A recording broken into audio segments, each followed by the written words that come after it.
Deus criou o ser humano com capacidades, com aspirações, mas Deus criou o ser humano com uma necessidade de Deus, para que ele pudesse ser pleno, completo e satisfeito. Olha como isso é legal, irmãos.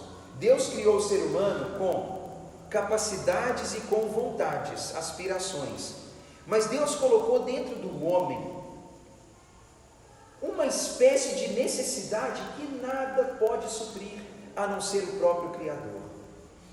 O dinheiro não supre, o prazer não supre, as experiências da vida não suprem, o amor da vida não supre. Parece que existe dentro de nós uma carência, uma falta que nada dessa vida preenche.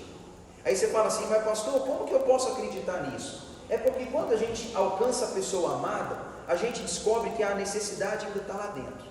Quando a gente alcança o recurso que a gente planejava, a necessidade está lá. Quando a gente faz a viagem dos sonhos, a necessidade está lá. Existe dentro do ser humano um negócio que não é preenchido por nada dessa vida.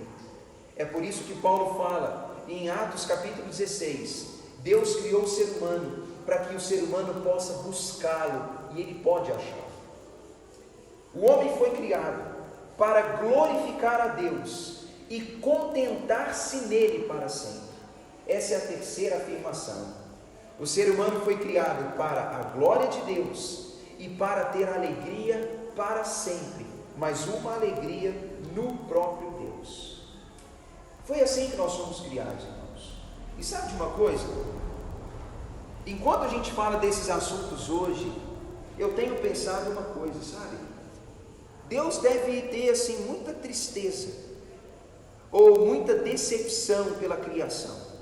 Aí você fala: ei pastor, você está inventando isso, né? Mas a Bíblia fala que Deus se decepcionou muitas vezes, que Deus teve tristeza e que Deus tem até indignação.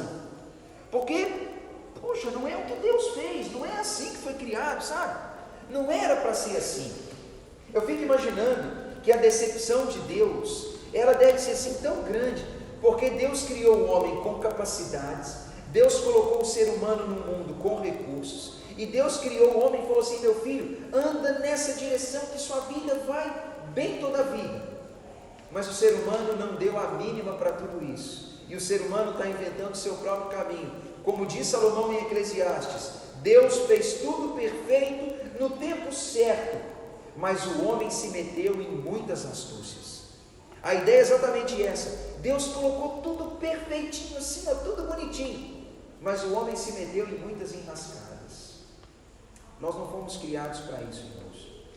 Eu afirmo para vocês uma coisa: se nós entendêssemos bem a honra com que fomos criados, o zelo com que fomos criados, se a gente entendesse como que Deus se importa com a nossa vida, a gente procuraria viver de forma diferente, a gente procuraria tratar o outro de forma diferente.